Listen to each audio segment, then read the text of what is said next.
Pessoal, informação importante aqui de última hora. Olha só o que eu vou trazer para vocês aqui. É algo bombástico, acaba de sair. Aperte os cintos, porque a informação é quente, quentíssima sobre essa questão da anistia.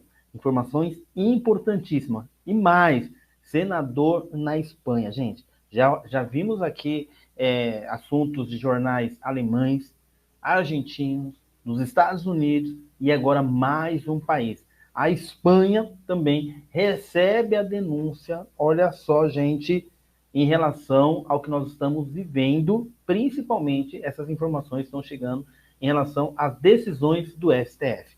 Vou trazer para vocês, sobretudo, a questão do Moraes, né? Vou trazer tudo aqui para vocês, rapidinho, mas antes, esmaga o dedo no like, deixe seu joinha aí, pelo menos uns 30 mil likes, para a gente movimentar o nosso canal, para o nosso canal criar força e continuar trazendo conteúdo.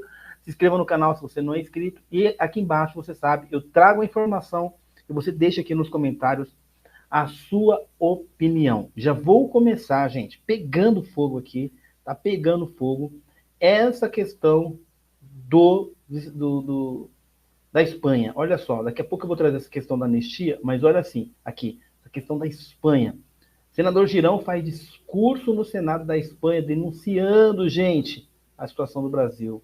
Eu tenho até receio de ler o restante aqui, porque para não derrubar o vídeo, né? Mas eu quero deixar ele falando aqui, vai ter a tradução para que vocês possam ficar por dentro. Vamos lá.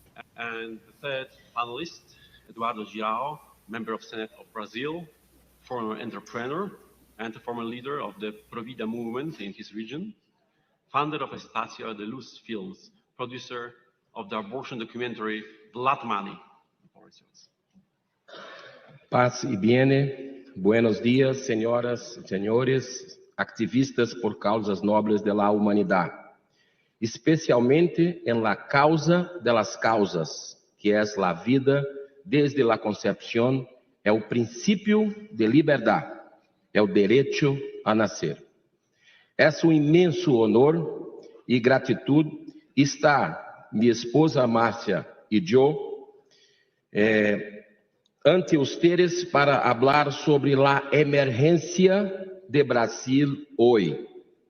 A liberdade de expressão, pilar fundamental da democracia, que está depois de muitas décadas bajo uma grave ameaça em meu país, que tem cerca de 80% de conservadores, pero donde muitos influentes estão sendo intimidados agora. Em los últimos anos, hemos visto aumento em la censura contra cidadãos comuns, periodistas, religiosos e, créanlo, parlamentares.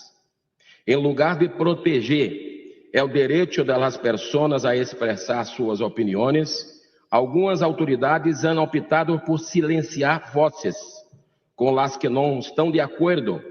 Este tipo de controle não só prejudica a los indivíduos, sino também a ideia mesma de democracia, onde todos deveriam ter o direito de falar e ser escutados. A censura generalizada em Brasil começou em 2019, depois de um acto arbitrário de poder por parte do presidente do Supremo Tribunal Federal. Se hoje Brasil tem uma ditadura comandada por uma juristocracia que participa de podcasts, concede entrevistas públicas sobre políticas e atua como partido de oposição durante o governo Bolsonaro, em favor de Lula da Silva, e continua. Pero foi através desta resolução judicial que se expandiram unilateralmente os poderes do tribunal, otorgando-lhe a autoridade para iniciar investigações penais por sua conta, sem a participação do Ministério Público. Lo que se viu foi uma peligrosa concentração de poder, onde o juiz atua simultaneamente como acusador, vítima e promotor do caso. Estas investigações se dirigem contra os que denominaram notícias falsas ou difamações contra o honor ou a seguridade do tribunal, seus membros e suas famílias. Sin embargo, a lei brasileira nem sequer define que são as notícias falsas, nem tipifica como delito sua difusão. Sem uma base legal clara, as decisões se estão tomando de forma arbitrária. Isto marcou o início de um precedente peligroso, onde a censura foi justificada mediante interpretações legais distorcionadas. Ordens judiciais se han utilizado para bloquear contas em redes sociais e aplicação de mensageria sem explicações claras, especialmente durante momentos cruciais, como as eleições municipais e nacionais. Estas ações, a menudo, vêm acompanhadas de ameaças de fortes multas, obrigando as empresas a cumprir. Não teremos, agora, segurança jurídica em Brasil. Também temos casos de periodistas perseguidos e exilados, a violação da imunidade parlamentar e incluso a detenção de alguns congressistas, e claro, sempre conservadores de direita. Incluso houve censura prévia de um documental 2 dias antes das eleições presidenciais, algo flagrantemente inconstitucional. Brasil enfrenta uma crise sem precedentes de valores, onde o Supremo Tribunal Federal sobrepassa sua autoridade, solavancando a vontade do Congresso e silenciando a dissidência, liberando os corruptos de Operação Lava Jato e perseguindo a gente honesto. A delinquência organizada vai se alastrando em meu país. Esta alarmante alienação entre o presidente e o tribunal não só está desmantelando nossas instituições democráticas, sino também devastando inúmeras famílias. Mais de 2.000 presos políticos han sido detenidos em circunstâncias arbitrárias, negando-lhes o devido processo legal, a individualização e proporcionalidade das penas. Seus advogados tampouco têm acesso adequado aos processos, nem ao juiz. Tragicamente, alguns incluso han perdido a vida bajo custódia, como Clériston Pereira da Silva, que deixou esposa e 2 filhas adolescentes, e outros permanecem detenidos, apesar de problemas de saúde e de dictatem favorável de Procuradoria-Geral da República para sua liberação. Mientras, o mundo celebra o Brasil por seu samba, seu futebol, sua alegria, sua hospitalidade.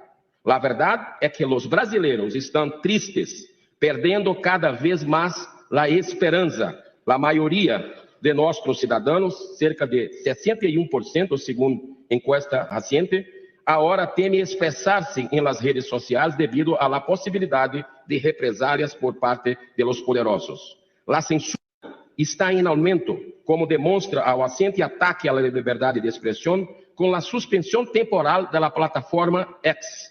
Coincidentemente, em las vésperas das últimas eleições, que são a base para a próxima presidencial.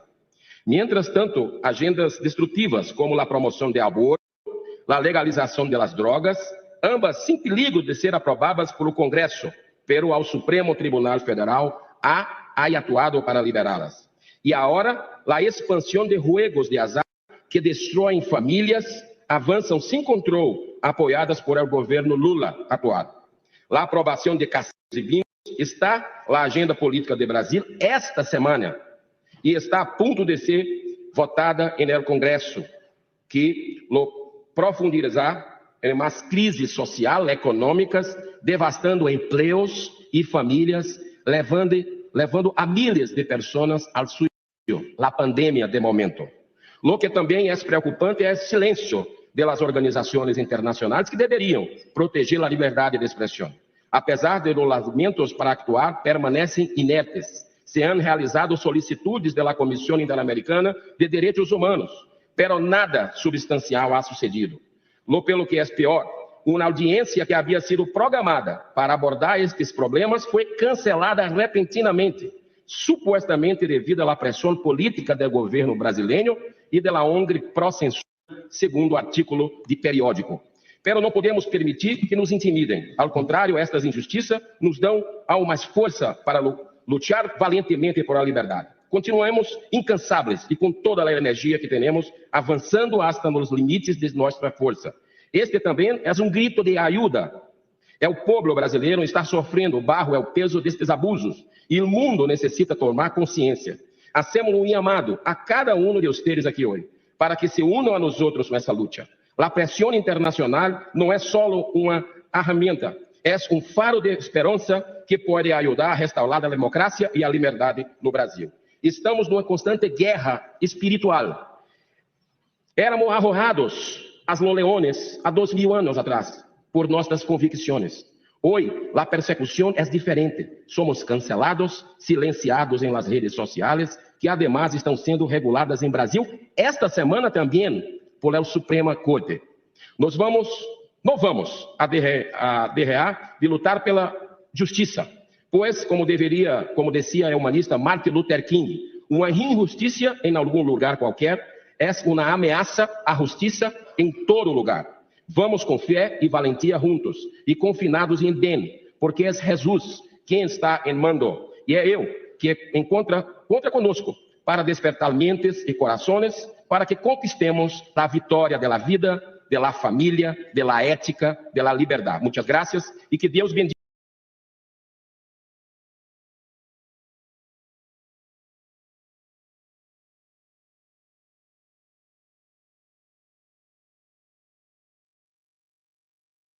Número um, não existe nada outro que tenha mais importância do que a anistia. Veja bem, Cris, nós estamos pedindo, nós estamos lutando para agaranhar os votos, para fazer a anistia de quem não cometeu crime, e nós estamos pedindo quem foi anistiado por cometer crime, por quem foi deportado por crime de assalto de banco, por matar pessoas, assaltos, por sequestrar embaixador. Essa gente que está falando na grande mídia, que foram anunciados, que receberam anistia e que estão por aí dizendo anistia zero. Não há anistia, não há anistia. Senador, vou te interromper rapidinho para deixar claro que o senhor está falando que talvez as pessoas mais jovens aí da nossa audiência não estejam entendendo a comparação que o senhor está falando. Quando o senhor fala de assaltante de banco, não é que senadores e deputados pró-liberdade para os presos políticos do 8 de janeiro queiram libertar assaltantes de agora, do século XXI. Não, é gente lá do passado, né? É bandido velho, é Dilma, né? Zé Genuíno, né? Disseu e companhia, né? Uhum. E até para essa nova geração, em 64, eles nunca lutaram por democracia. Esse nome, essa coisa, é uma palavra conservadora, democracia. Opa. Família, né? E o Gabeira fala com muita propriedade, e também com o Jorge lá, que é presidente do PV, o maior defensor do aborto no Brasil, que é de esquerda, que eles queriam uma ditadura do proletariado, eles não queriam nenhum tipo de democracia, e disse mais, se os militares nos fez mal, nós fizemos muito mais a eles. Então eles assaltavam banco, eles mataram pessoas e foram anistiados pelo governo militar, assinado por Figueiredo, João Figueiredo, a anistia desses que voltaram, se elegeram para a Constituição de 88 e votaram numa Constituição que o Ulisses chamou de Constituição Cidadã, mas, na verdade, é uma Constituição para nós aqui, que sabemos que é uma Constituição com viés muito mais ideológico do que um viés republicano democrático de verdade. Você lembrou bem, porque senão essa nova geração não vai entender. Então nós estamos falando de anistia para quem não cometeu crime, e quem cometeu o crime foi anistiado, voltou e virou deputado. Isso. E lá em agosto, né, senador, teve uma audiência pública muito importante no Congresso para falar exatamente sobre a questão da anistia, os presos políticos do 8 de janeiro, relembrando também a morte criminosa do Clériston, o Clezão, né, que foi preso provisoriamente, ficou 10 meses sofrendo horrores na cadeia, com 8 pedidos de soltura, até pela própria PGR, não analisados pela Justiça, enfim. E naquela audiência já teve um pronunciamento a favor de anistia de uma parte considerável dos senadores. De lá para cá mudou a quantidade, o número de senadores adeptos da ideia da anistia para os presos do 8 de janeiro? Não mudou. não mudou. Aqueles que verbalizam, mas existem aqueles que fazem parte, estão juntos, mas não verbalizam, e existe muito medo, né? Eu não entendo o que é medo, assim. Medo ao Alexandre de Moraes, alguns outros concordam com a anistia, mas são comprometidos. Eu acho que não sei como uma pessoa que não é de esquerda ainda faz parte da base, né? Mas isso é de qualquer um, de um governo como esse, eu não sei que tipo de base é. Mas com relação à anistia, certamente nós teremos um número muito maior do que aquele que nós somos, que fazemos oposição de fato direta ao governo. A oposição de fato direta ao governo tem muitos poucos, né? Mas com relação ao dia 8, com relação às pautas conservadoras que diz respeito a gênero, a droga, aborto, há uma convergência independente das confissões religiosas. Eu espero, Cris, na minha conta, é que a gente tenha realmente uma maioria para poder fazer essa anistia. Muitos que estão calados, que fazem parte do governo, até que fazem parte do mesmo grupo que comanda a mesa e que estão trabalhando para continuar comandando a mesa, que hoje, na verdade, o Senado virou um puxadinho do governo federal, e um puxadinho maior, né, com mais ostensividade do STF, né? O STF tem um poder sobre o presidente do Senado, que é uma coisa violenta, né? Mesmo esses que pertencem a esse grupo têm um pouco de bom senso com relação à questão da anistia e à questão dos crimes, até porque tem família, são cobrados nos seus estados, no dia a dia, mas alguns dizem que não vão para o confronto, porque não gostam de confronto, não vão para a bola dividida, porque não gosta de bola dividida, e tal, tem a dele, na hora de votar, vai votar, e tal, e aí uns 3, 4 ou 5 acaba fazendo essa bola dividida aí, sabe, em nome de todo mundo. Mas a questão da anistia, eu acho que, com fé em Deus, a gente espera a maioria no Senado. Mas aí não tem previsão de quando vai a votação, então, né? Eu acho que nós não podemos deixar votar nada, né, depois dessa tal eleição da mesa aí. Eu acho que nós temos que unir as duas casas, né, e não deixar votar nada, até que se volte à anistia. E eu acho que isso deveria ser um acordo de partidos. Eu não sou líder nacional de partido, não sou líder de nada, sou apenas presidente do meu partido, do meu estado, mas os líderes de partido conservadores deviam botar o pé na porta e dizer, eles vão tomar posse, mas a partir daqui, os partidos conservadores só se movimentarão a partir da movimentação da anistia. Fora da movimentação da anistia, vai parar. Já está parado mesmo, né? A picanha já está valendo quase $1 milhão. Então, quer dizer, não tem mais o que reclamar, né? Farinha, um quilo de farinha está custando 20 conto, um quilo de farinha, né? Então, não tem mais o que reclamar. Eu acho que tem que parar tudo. Depois que votar isso aí, a gente toca a vida. Porque nós já cruzamos um ano sem orçamento, imagine você, sem orçamento, de propósito, né? Porque já se esticou tanta lei de responsabilidade fiscal que não tinha mais nem como colocar alguma coisa ali dentro. Então já se deixou para o ano seguinte, né? Porque todo orçamento é peça de ficção, e peça de ficção, toda vez que vota, já vem o contingenciamento em seguida. Vamos ver o que vai acontecer. Agora, sem votar a anistia, eu proponho, já falei isso para o líder do meu partido, já falei para o meu partido, é que nós não votemos nada, cruzemos os braços definitivamente, sabe, em respeito a essas pessoas e em respeito ao país.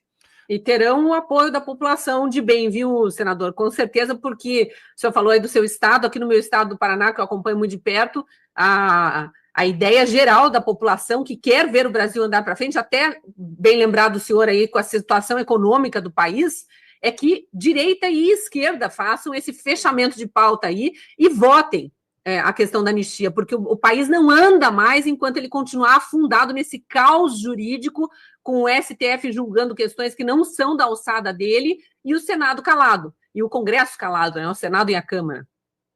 Com ressalvas, né? Com algumas ressalvas, né? Alguns estão gritando no excesso porque a maioria está calada, né? A maioria está calada. E o comportamento dos que se calam acaba arrastando os bons para a vala comum, né? Para a vala comum. Mas isso não é motivo para que a gente possa se calar. Essa gente não sabe, né? Eles têm medo, né? O medo deles vem travestido de bom senso. O medo, normalmente, eles vem travestido de bom senso, né? Tá com medo e fica dizendo, não, vamos esperar mais um pouco, vamos ter bom senso, vamos apaziguar o país. Você vai apaziguar com quem? Você vai apaziguar com um cara que já jogou a gasolina, riscou o fósforo? Você vai convencer ele que é ele que vai apagar o incêndio que ele fez? Isso nunca vai acontecer. Então, ou a gente faz o enfrentamento, né? Todos nós brasileiros, independente de sigla partidária, né?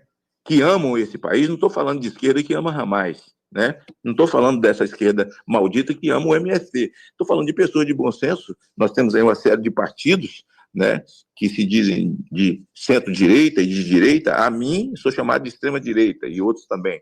Mas nós nos juntarmos nesse momento, esse centro aí, mesmo centrão, centro-direita, como eles falam, né?